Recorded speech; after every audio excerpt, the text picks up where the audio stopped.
Oh, it's still coming, huh? Who want it, bitch? Do you? Fuck!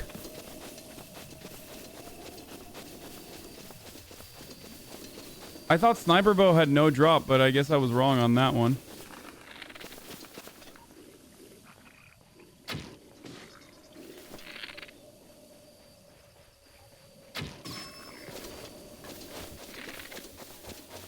Where is it?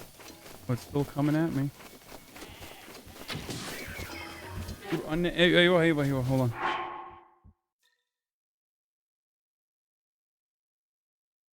Thank you. Tavayı keşke hep yedik. Hayır, tava derken şey. Bu kadar mı pilav sadece var?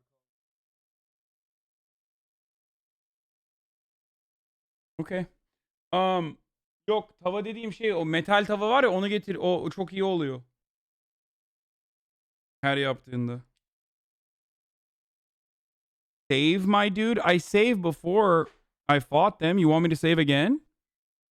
I just saved before I fought them. You have no chance in this fight? I know. Well, that's why I'm trying to snipe them one by one.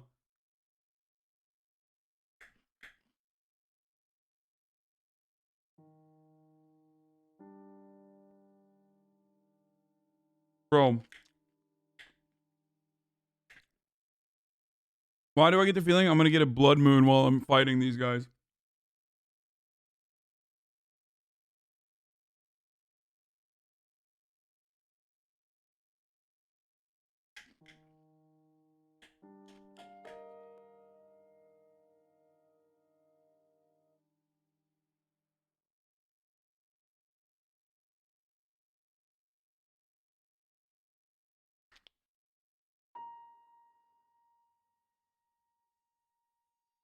You can't take the black ones on right now? Really?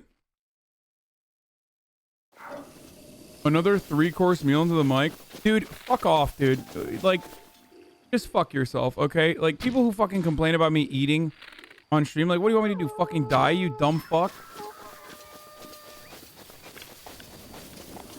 Seriously, like, another 3-course meal into the mic. Like, suck my cock, you fucking delusional, brain-dead moron. What do you want me to fucking do?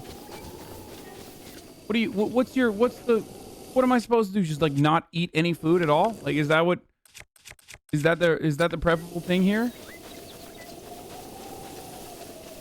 Oh, where should I put it?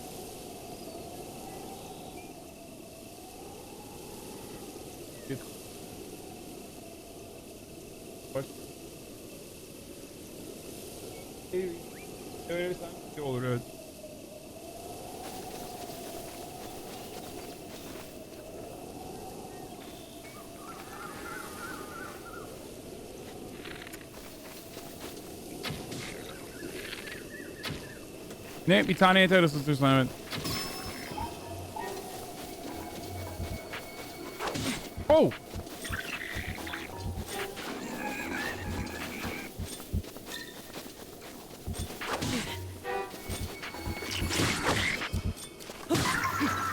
What the fuck?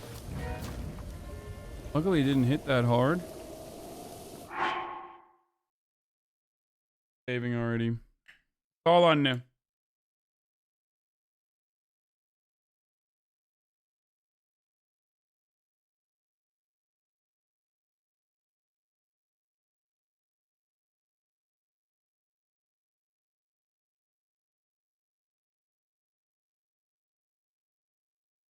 Oh.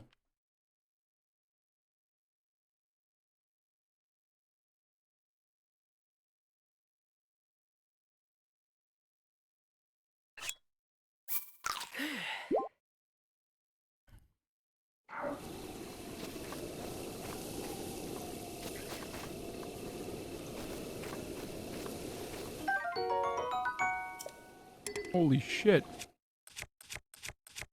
Kind of fucking sick.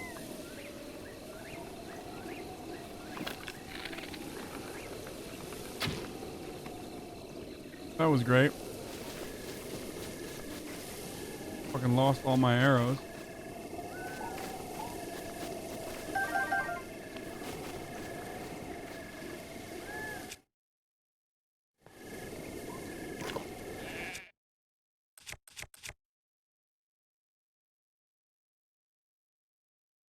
Can you guys ban Mad Claw Gonzo, one of you, for like, I don't know, for one day?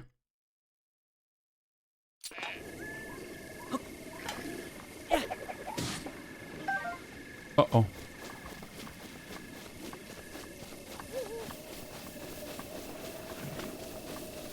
He just keeps asking on purpose, like, when politics win, politics win, politics win. He knows I'm not gonna do it. Oh shit, that's the wrong side.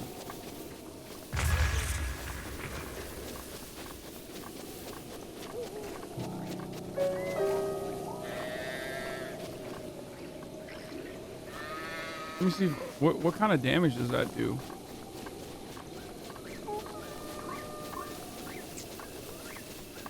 Hey, misbehaving. Thank you for the 15 months.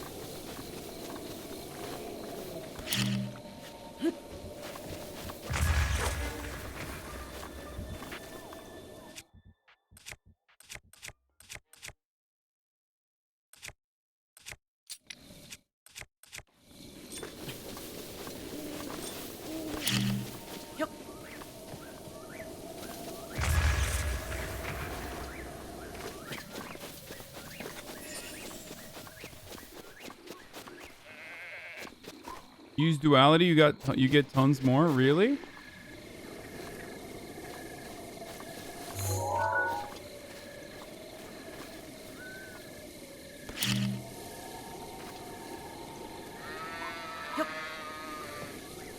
Uh-oh, that's the sheep.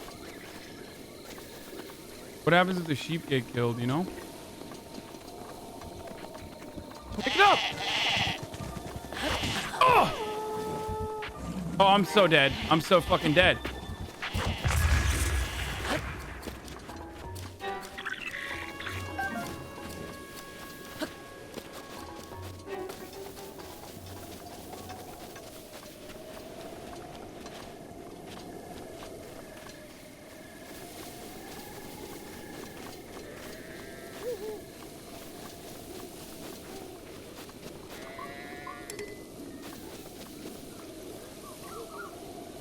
There's a blood moon soon because there's blood in they're red in their eyes. Knocking enemies in the water is insta death.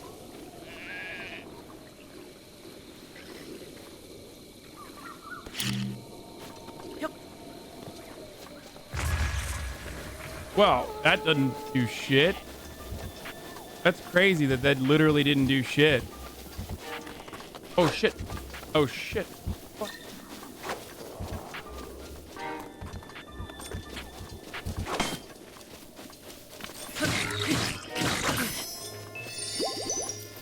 Oh, I died. Thank God for that fucking thing.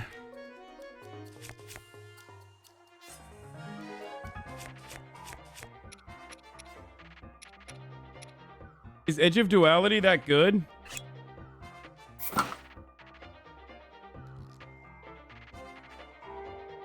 I can't use status on them.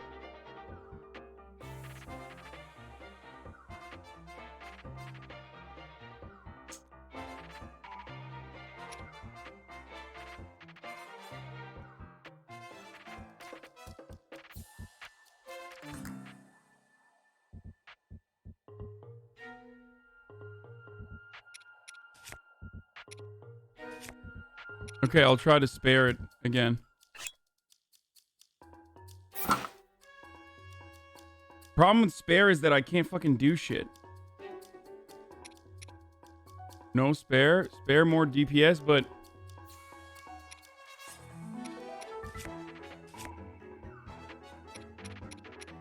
Dude, I've lost all my fucking short...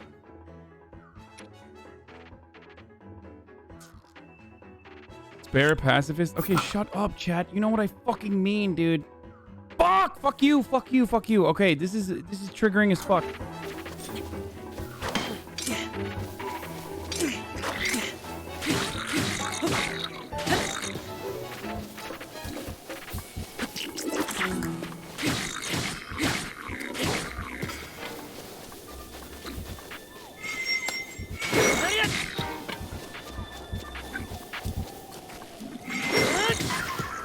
Holy shit, it's impossible to kill those fuckers.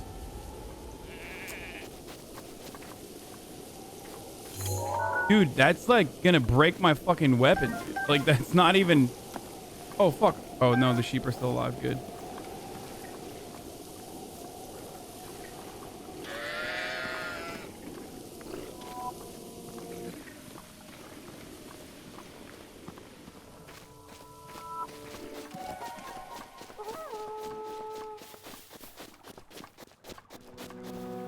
It's just the Lysel spare, isn't it?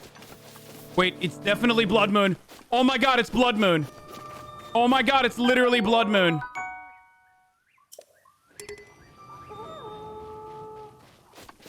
It's fucking Blood Moon, dude. Where is that fucking chatter who said, "Ugh, the eyes are red," which is Blood Moon? It's fake. That's not real. Once again. Why is it that every time I'm in the process, every time I'm in the midst of a fucking battle like this, I get Blood Mooned?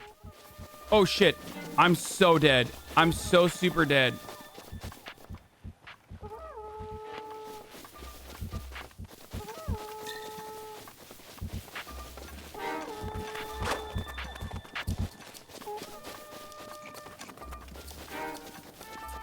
Another time, maybe?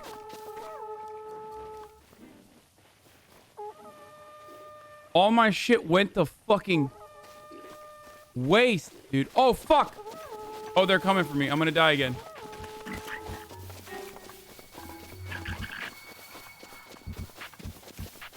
How do I get the fuck back? Oh, I can fast travel.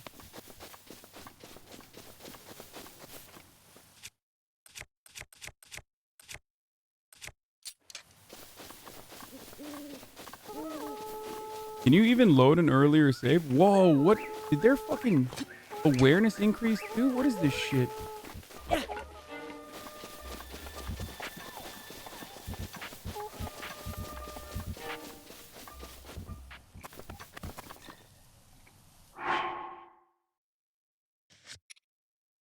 Can I load? Oh, I can load older saves. So which one should I load then? Like...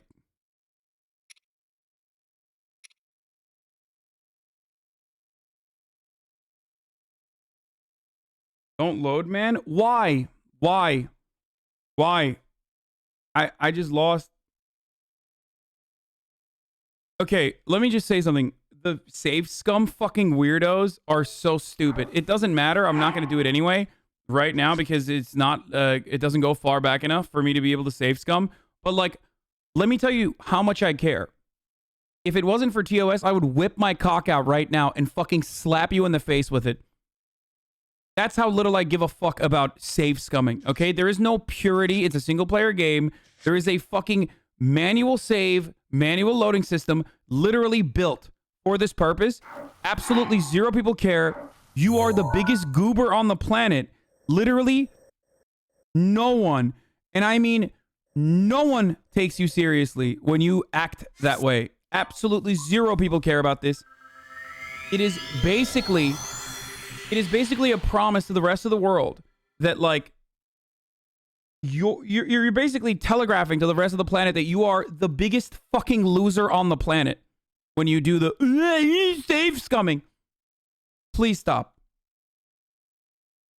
For the sanctity of in order to ensure that less people know you're a gigantic dweeb lord with zero fucking friends, please, for your own safety and security, stop saying save scum. It literally is not worth it. Everybody knows you are a fucking nerd. A friendless turbo nerd. You mulled at the weirdest things? I do, because it's one of those things that like triggers the fuck out of me. We're like, yeah, you're save scumming. It's so stupid. There's a literal reason why they have a save and loading function in a video game, okay? So you don't fuck things up. I'm toxic. I think it's the giga fucking weeblords who lose their shit over people save scumming. I've never heard this concept before until I got on Twitch. I did not know that people used to say this while you're playing video games. Like, I've never had friends who said save scumming is bad or something like that. If I did, I would not be friends with them anymore. It is so fucking clown ass. It is so stupid. You are a mega dork. Okay? By the way, thank you, Live Posting, for the fat raid. Hope you had a good stream. I am just yelling about fucking moronic babies in my chat, as always. Screeching about fucking save scumming. A concept that is so stupid. Canceling a friendship over save scumming? Yes. 100%. I gotta go do this fucking pin, dude. Okay, I'll just talk to this stupid fucking lady first, and then I'll do the pin.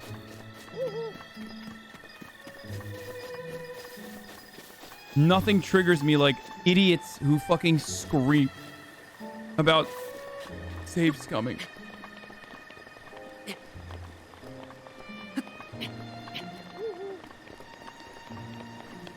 I wish I could say like virgin, simp, and incel more frequently, because I'm not saying it, but it is literally like you are one of those if you are fucking freaking out about save scumming. So dumb. Oh, at least I found another shrine.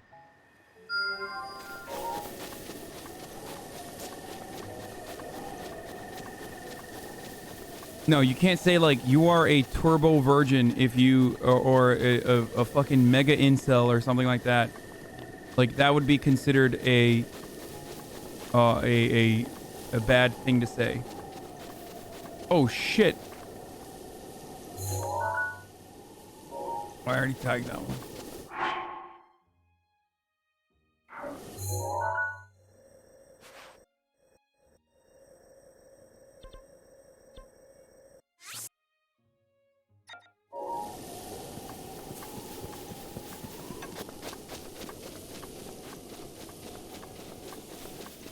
While you're in the Hateno, you should start with the construction worker to get your house started. I don't know where it is, but I'm down to do it.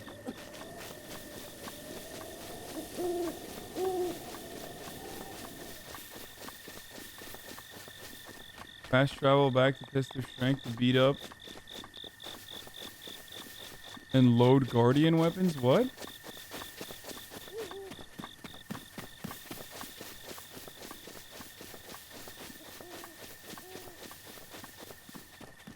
Use a torch to light the lamps? I don't have it.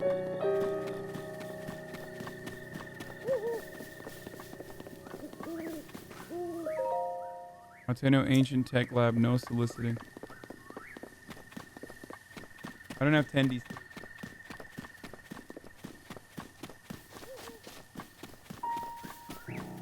Only meat.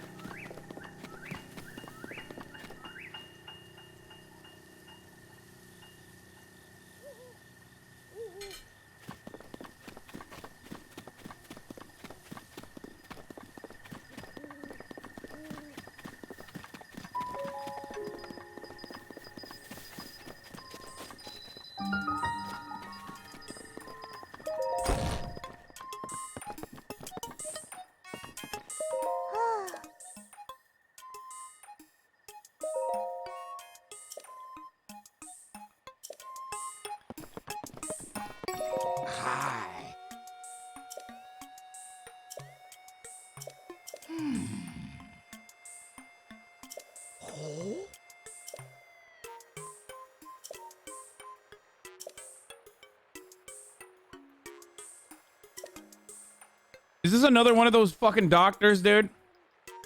How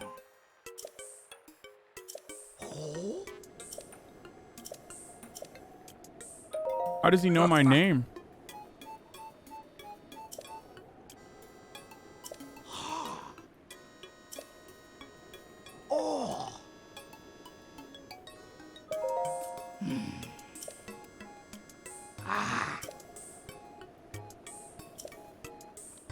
Oh, she lied. She's the director.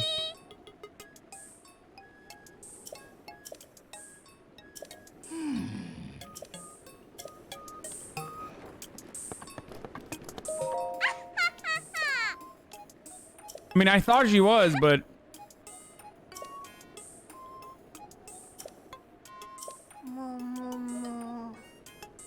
Linky.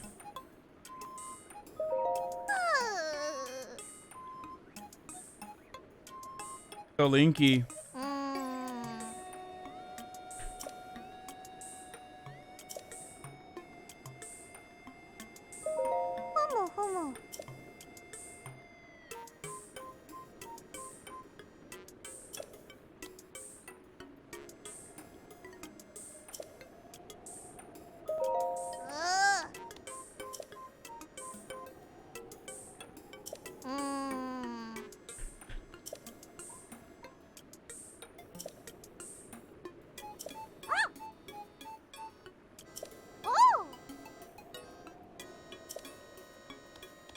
She's not even cute. I don't understand the lolly shit at all.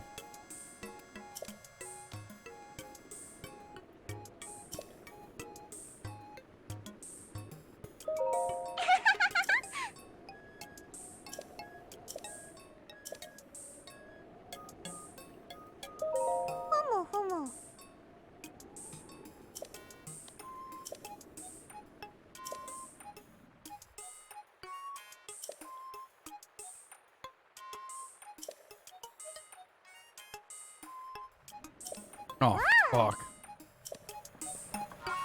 I need a torch, huh?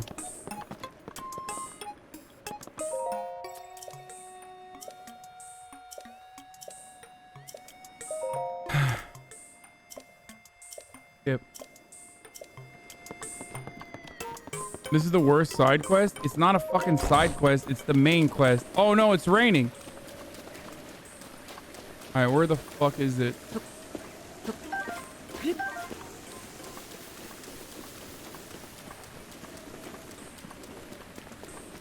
Torch by the door? There's literally no torch.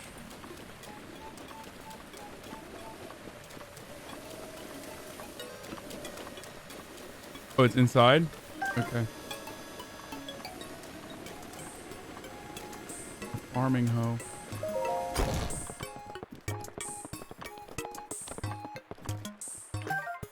Nice.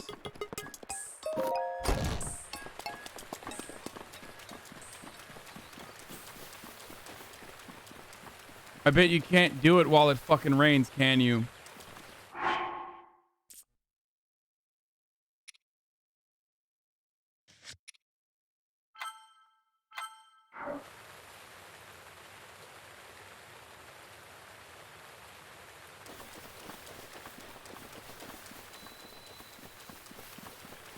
It's that blue shit down there, right? I see it. That's it, right? Wonder if I could just fly down there.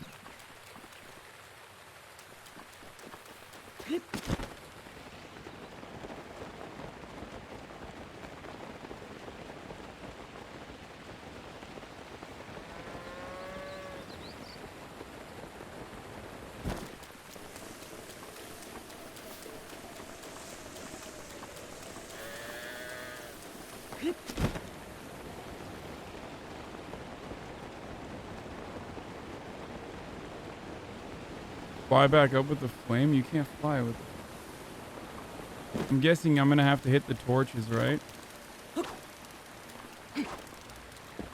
Oh, it literally won't.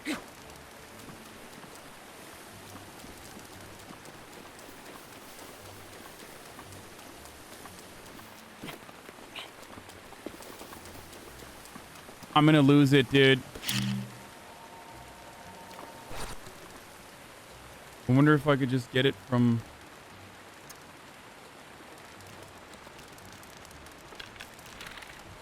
It's on purpose, right? Like, it's gotta be on purpose. It literally happened on purpose. Like, I'm assuming it's on purpose.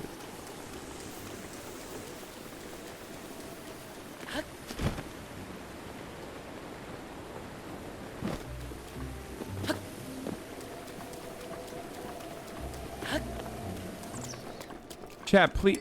I really want to understand the mentality of the chatter who says, bro, just try holding it up When it's clear that like it literally won't let me do it because there's still rain. It's gonna end soon, but there's still rain. It won't let me do it. Make a campfire? How can I make a campfire?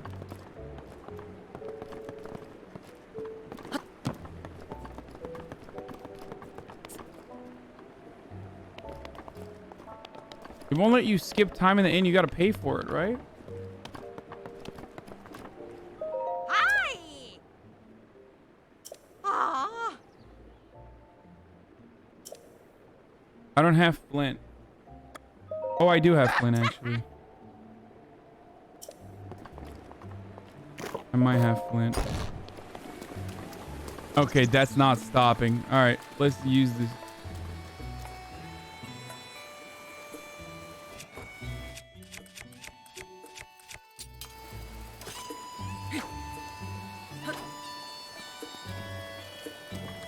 It's literally stopping. Also, you can't run. I guess you can't use a campfire when there's rain anyway.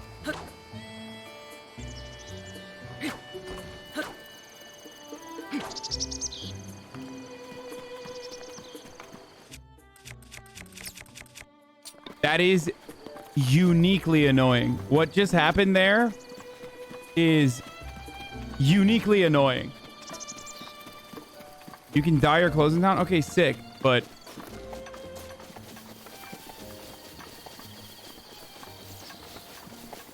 I'm not gonna go to the paint shop right now, dude. What the fuck?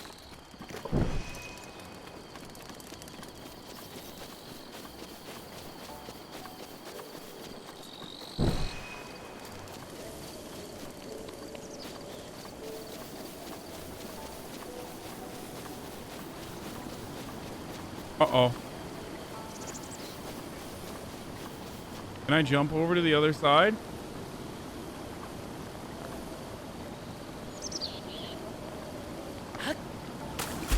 Oh, shit. Nice.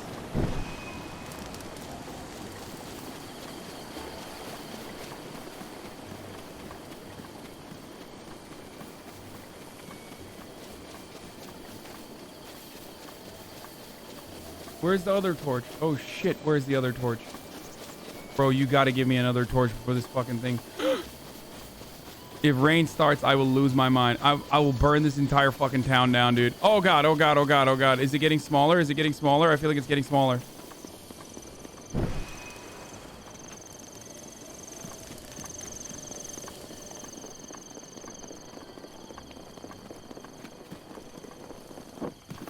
No! You can't run.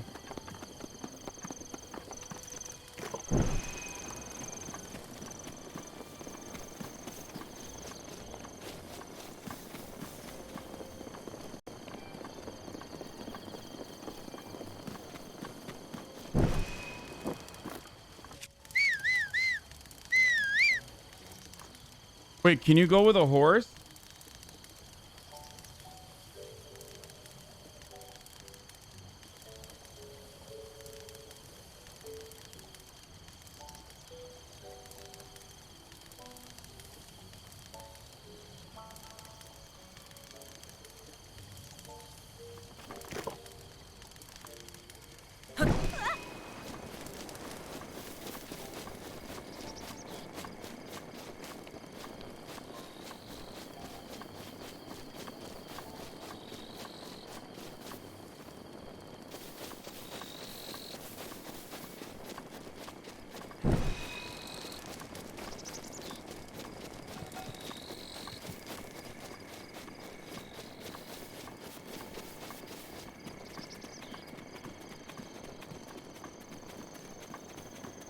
Wait, do the torches go out in the rain too? Wait, is that a droplet? Is that actually a droplet? Oh my god, it looks like it's gonna rain. Oh my god, it literally looks like it's gonna rain, dude.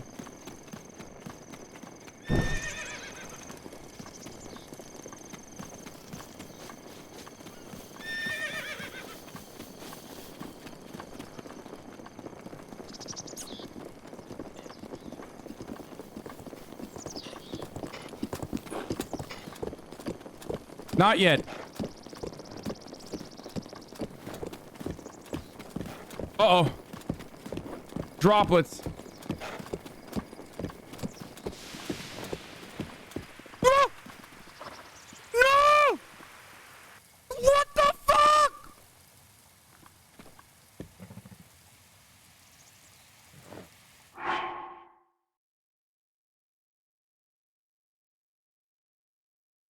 Are you freaking kidding me, dude?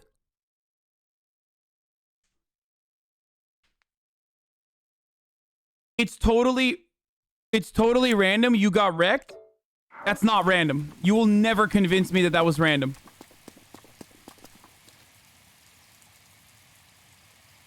That's... I touched it too. Like I was there. I literally was there. I was fucking there, dude.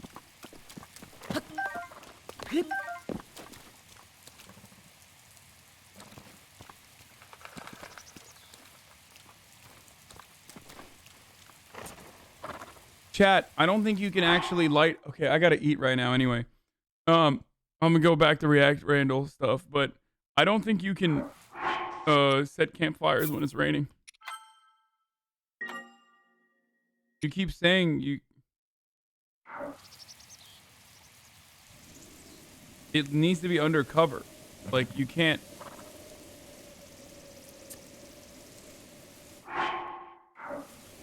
No, I'm not gonna watch the new philosophy tube. Since when? Since when do I watch like long ass fucking ContraPoints of philosophy tube videos, dude? I don't do that. I don't.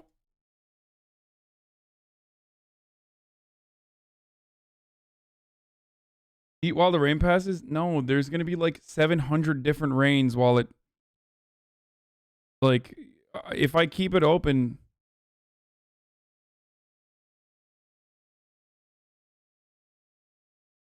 I know she came out as trans. I know. I'm aware. Here, we're going to do Inside the World of Fighting Games Reset Vice documentary. That's what we're going to start with. In the old days? Yeah, the old days are long gone, okay? There it is. In the old days. Stop living in the past. Street Fighter! The fighting game community has always been different. And the scene thrives best when players get up close and personal. It really is Let's go. ultimately a grassroots community and a grassroots movement.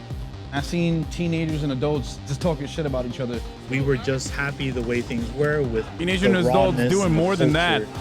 In the There's fighting community. honestly nothing like it. It's really hard feeling like you don't belong when you don't see yourself in a community. You punched my brain out of my face, man.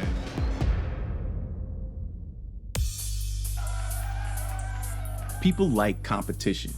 Whether it's crossing the finish line first, forcing a checkmate, or hit that last three-pointer. It feels good to compete, and it feels even better to win. It's the same thing with video games. From back in the days of Pac-Man and Pong, players have trained their reflexes, they developed strategies, and they've learned patterns in order to outrun a game's AI, or outsmart another player. But for me, I think out of all video games, there's one genre that takes the most primal form of competition and distills that down into a game. It's enough, he gets the job done. In this episode of Reset, we're taking a look at the story of fighting games, from the arcades, all the way to the tournament stages. And we'll learn about the community that's grown up around these games, for better and sometimes for worse.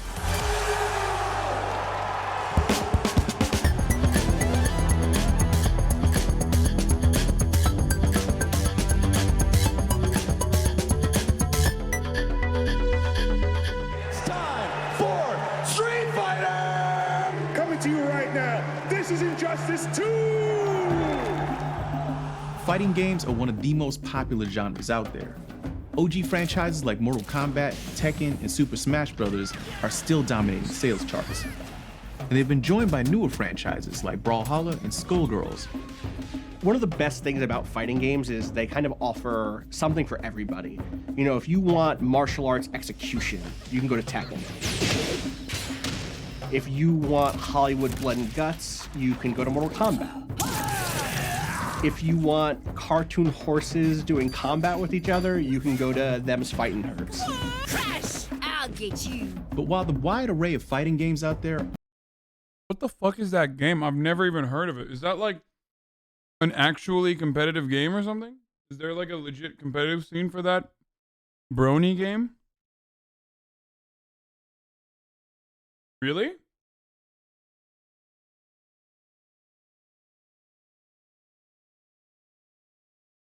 It's a good game, chat. Shut up. all offer something different for anyone who wants to throw down, they all share one distinct feature that separates them from other competitive games like first-person shooters. There's more, there's more, there's more. When you're playing a game like Call of Duty, you are probably playing on a team. In a fighting game, there's no such collaboration. You are playing against a person and reacting just to one person, and it's all on you. Go! There's also something primal about it. You're not trying to get a high score here.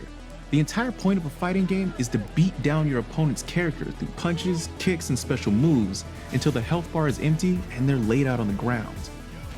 Fighting is the original form of human competition, and fighting games are about as close as you can get to that without one of y'all going to jail. You punched my brain out of my face, man. Fatality. But what really makes fighting games so different is the community that's grown around them. Unlike other games that are typically I think there's something about fighting games that back when I used to play is so fucking tilting. Because if the dude knows what he's doing, and I haven't really played a lot of Smash, so I can't speak on it as a fighting game, I mean. But every other fighting game I've ever played, it's like the disrespect is so significant. It's unlike anything else. It's like you can get killed in Call of Duty and then like a player can fucking, teabag you or whatever. And that's bad manners. But even if someone straight up whoops your ass in a fighting game and does it without any bad manners, whatever, it's still worse than someone just killing you and then fucking dunking on you. It's still worse, even if they don't do any BM shit, because for some, it's just so pathetic. It's so humiliating.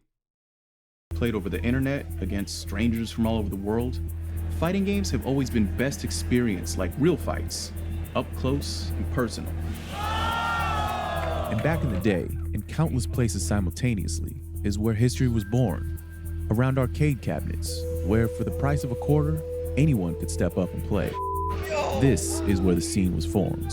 The fighting game community is unique among video games because it really is ultimately a grassroots community and a grassroots movement. It is built around very small local scenes. The places where people rise up and practice are their local fight nights. Okay, all the tournaments will be a double elimination tournament. That means that you have to lose twice before you are out. You can find fight nights at arcades, video game stores, comic book stores. There's probably one in your community.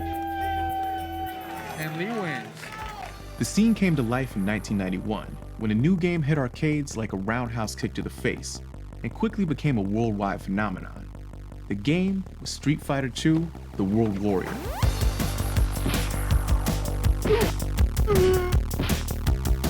It featured a colorful roster of 8 playable characters who hailed from all over the globe. Each one had their own mind-blowing, bone-crushing special moves. You lose. Like getting stun locked in a fighting game is worse than anything else in the competitive, in like any sort of like 1v1, 5v5 circumstance. It's so bad. It's so mind-numbingly frustrating. It had been years It's so since the boom personal. of Pac-Man and Space Invaders had faded. So that lightning-fast combat was exactly what arcades needed. Arcades, they were still around, but they weren't doing so hot. And Street Fighter II kind of reinvigorated them. They brought a lot of people in because they were excited to play Street Fighter against each other. When a lot of people hear the word arcade, they think of neatly organized rows of game cabinets, maybe in a nice suburban mall somewhere. But in cities like New York and Chicago and LA, the scene was very different. You could put a game cabinet pretty much anywhere, and that place became the arcade. And that's where fighting game fans became a fighting game community. For people like Anthony Cali in New York City, this formed the scene where he grew up. I was actually born in the East Village on 3rd Street. I guess I would walk by like a barber shop that may have had the machine or like a candy shop, pizza shop. And I used to hear a shitload of commotion. And I was like, what the hell are these people doing that's getting them so hyped? Like, are they watching basketball or football or something?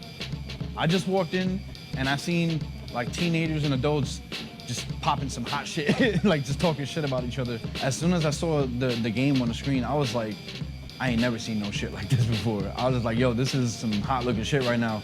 Everybody I knew was playing it, young and old. Street Fighter 2 motivated gamers to not only seek out players in their local spot, Thank you for the but 5 to go gifted look for the subs, Booyah strongest TV. fighters wherever they could find them. Not just to fight, but to watch and to learn, even if the whole thing was kind of risky. St. Mark's Place at that time was like the nexus of the universe, and it had every good and every bad thing that you could think about. So even though it felt like an oasis of difference, there was also no oasis of just up shit. Like right next to where I was playing the games, you know? Sometimes there would be shootouts on that street, but the arcades in Times Square, somebody was definitely getting stabbed in that one. There's just too many people, you can get away easily. What? The real epicenter of the New York City fighting game scene was a hole-in-the-wall joint located way downtown and packed in among Chinese restaurants, Chinatown Fair. It even inspired the 2015 documentary, The Lost Arcade. Chinatown Fair was the most like rowdy arcade that like, damn, how to explain it? It was just very vibrant, very loud, and like all the best players in New York would be there most of the time. And it was in places like these, centered around a game where people punch each other in the face, where the fighting game community began to take form. Arcades were more than just some place you waste some quarters. That was a place where you mingle. It was like a boys and girls club. Even if it wasn't like a little deli. There were so many different types of people. There were like gays, whites, blacks, everybody together. I feel like I learned a lot, and I feel more open-minded from the people there because I may have never talked to whatever specific type of person that was different than me if it wasn't for a place like that. We loved games, and we were all in the place that's like our sanctuary for them, especially being an only child. I had my brothers and sisters in the arcades. For me, it's one of the most exciting video game communities because it is so locally grown and so concentrated in like the idea of being in a physical space. It also means like in the cities where these communities have grown up, especially in New York City, which has an incredibly large fighting game community, it means that it is based around the people that show up. I can't think of any other community that is like this in video games. But while the arcade industry has been effectively KO'd, the fighting game community has not only survived, it's thrived. Today, it encompasses everything from grassroots local groups at game stores to massive corporate-sponsored events. But the core of it is still people and relationships. Coming up, I match up against one of the biggest names in the history of the fighting game community, Alex Valle, and then talk with two up-and-coming legends to find out how, while fighting games have attracted a diverse community, that doesn't mean it's always welcoming to everyone. Horror stories about women going to like events on their own and being harassed.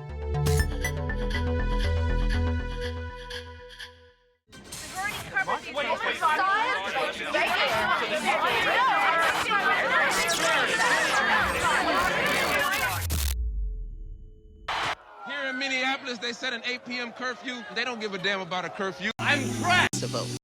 In practically every top 3 in practically every tournament. The stories of this guy, so flashy. Alex Valle. For nearly 3 decades running, Alex Valle has been one of the top players in the world.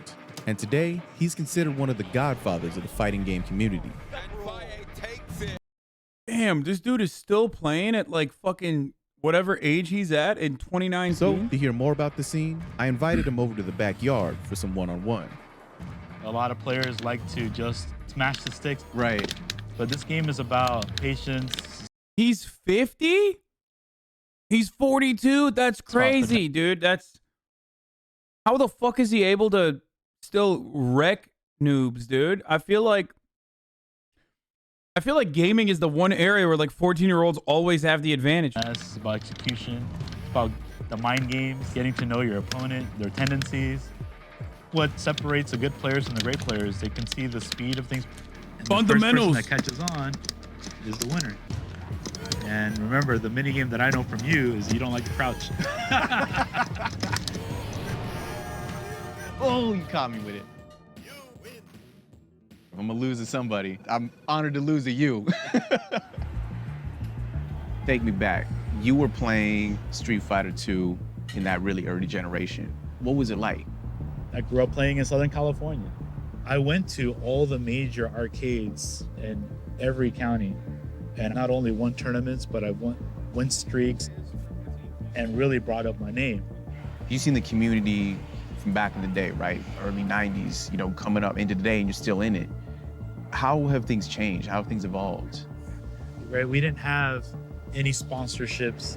There was no team organizations. We were just happy the way things were with the rawness and the culture, but then it evolved. When finally some of us, prominent fighting game members, started to work with the publishers and the sponsors. And we got through it because of the tournament organizers around the world. They were like, you know what? We're gonna create events the way we want to. Why are people talking shit about West Coast Smash? It's no longer just arcades and local fight nights. Now, there are massive tournaments that attract thousands of players from all over the world. But unlike similar events for Dota or Fortnite, where players compete for millions of dollars, even the biggest fighting game tournaments like EVO don't have a whole lot in the way of prize money. Instead, it's more about pure competition, bragging rights, and love of the game. Yeah, I feel like these dudes just do it straight up for what it used to be. It's like winning a Mario Kart level. Dear to the arcade scene that I miss a lot, but then again, it was brutal back then. It wasn't welcoming a lot of the times. We were just thinking about being the best at the game. We weren't thinking about community just yet. In a scene that's long been predominantly fueled by testosterone, intense competition, players have often taken trash talk too far. East Coast, baby, but I tell you. I think in terms of shit talking, there's been kind of two schools of thought. Make some noise, come on! One is that the fighting game community is grassroots and we should be able to say whatever we want. White lady, white people, they're going down, right? Including you, you 50-50 mother. And the other is like, okay, we might be grassroots, but now we are a national scene. We have huge competitions like EVO. We have to civilize this like a little bit. We can't be just publicly absolutely destroying people verbally. The scene has started to mature, but it's been a painful process.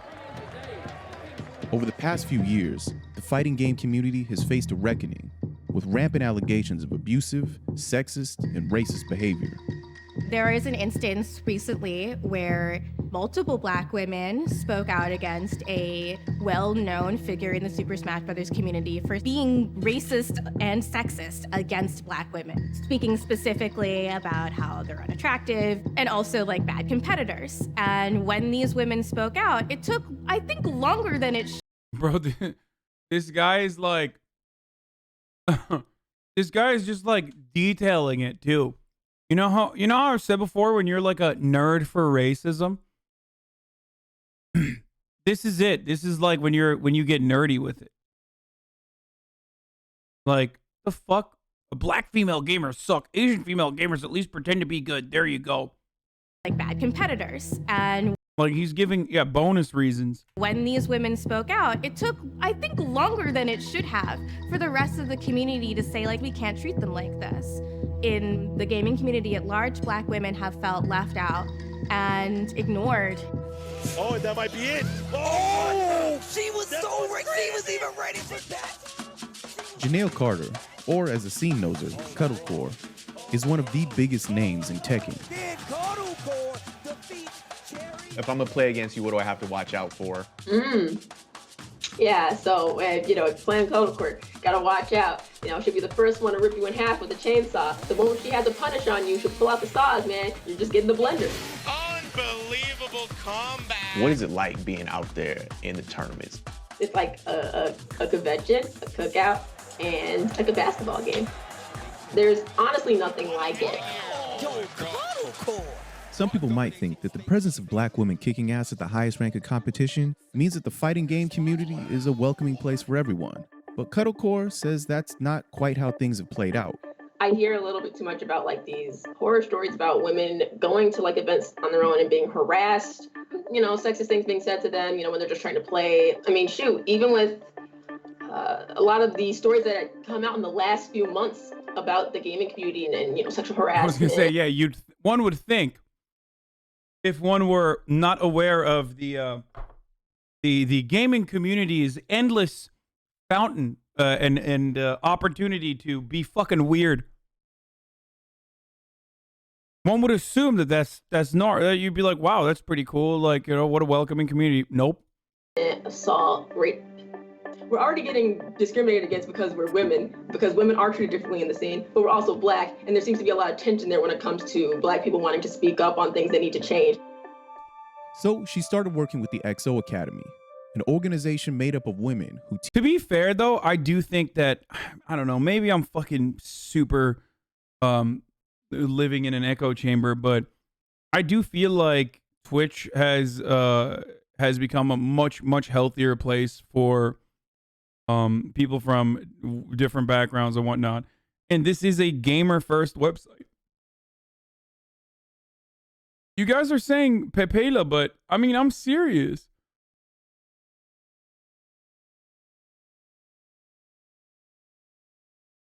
Dude, you guys are being crazy, man. Compare Twitch to fucking YouTube comments, dude. Please. Like, echo chamber for real? XQC chat? You're saying XQC chat, but like, still, XQC, like, compare fucking gamers in general and gamer culture in general, and then think about like the effort that XQC even puts in to managing his community. You might not think that it's enough, okay? But when you compare it to what the gaming community used to be like,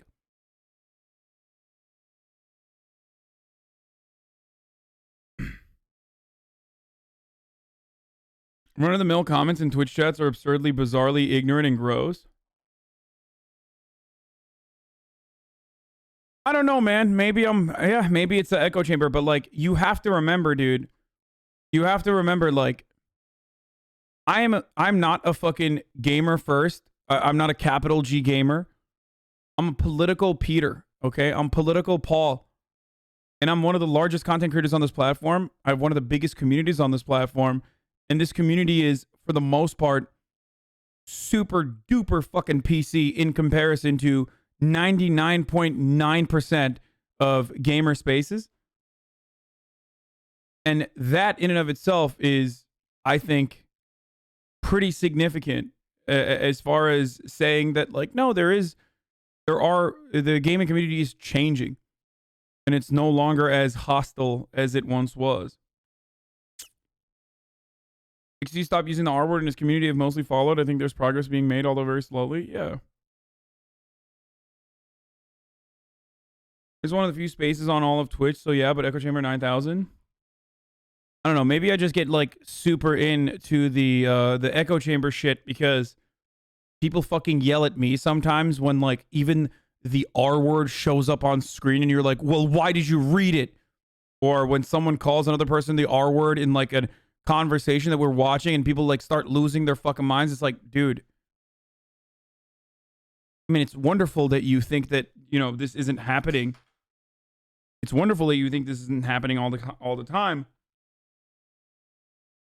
But, you know, it is. It absolutely is. Like, normal people are not as careful with their language as you think they are. You know?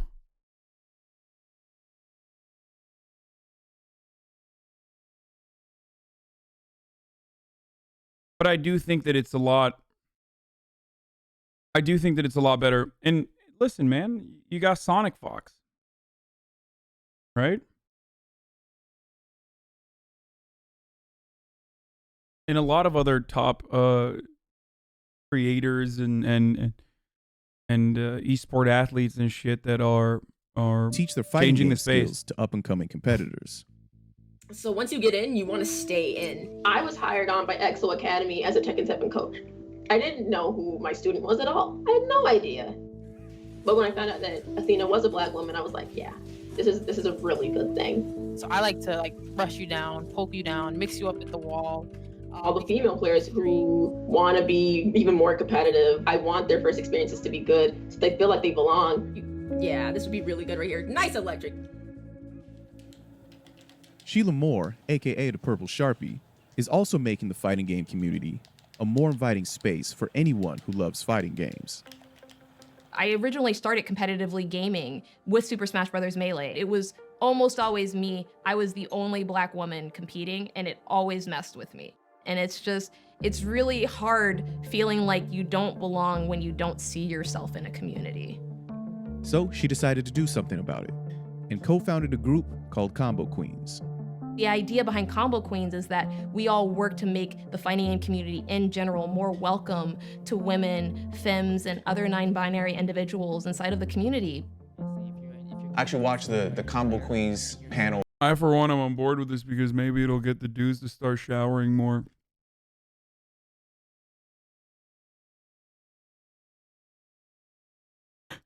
I'm sorry. From last year. You look at the comments, and it's people saying, where's the men in gaming? How do you react when you see that? FGC's not Smash? Okay, dude.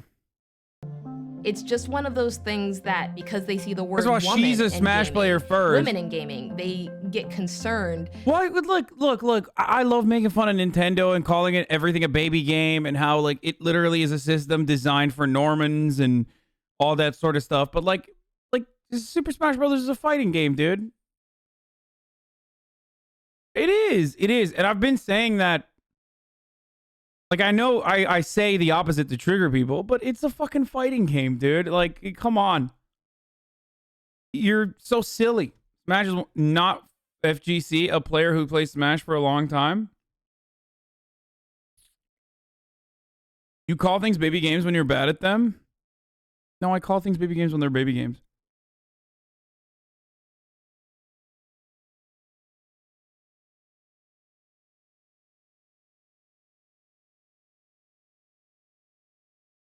That's sexist. You think girl Smash players shower? No.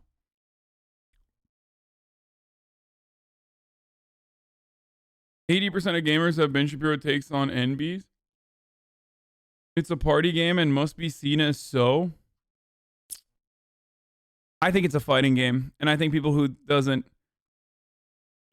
say that Smash is not a fighting game are being ridiculous. Just because it's like fun and it's supposed to be like a party game or like a lot of Normans play it doesn't change that reality that, you know, it's characters fighting against one another. I think that's enough. I get why the fighting game community right now does not want to be associated with Smash for obvious reasons. Because, you know, these communities already have their own problems. And then on top of that, no one's like, oh, let me just fucking take on this literal nuclear radioactive waste of a community currently. That's like let's do that. Let's do PR for this community that we already don't even believe is a fighting game. They're not going to do that, but it is still a fighting game. That's all that matters anymore. Moving towards a future where everyone is included, where everyone is happy, where everyone is welcome, that's something that we should always be striving to do as people. Maybe we can do better and maybe we deserve better. This is a scene largely built by people who went to the arcades because in other places, they didn't necessarily fit in. So it's ironic that it wouldn't be welcoming to everyone. But that's exactly why some of the most prominent members are now pushing things forward. Where's the fighting game community at right now for you? I feel like the fighting game community is more visible than ever, and that's just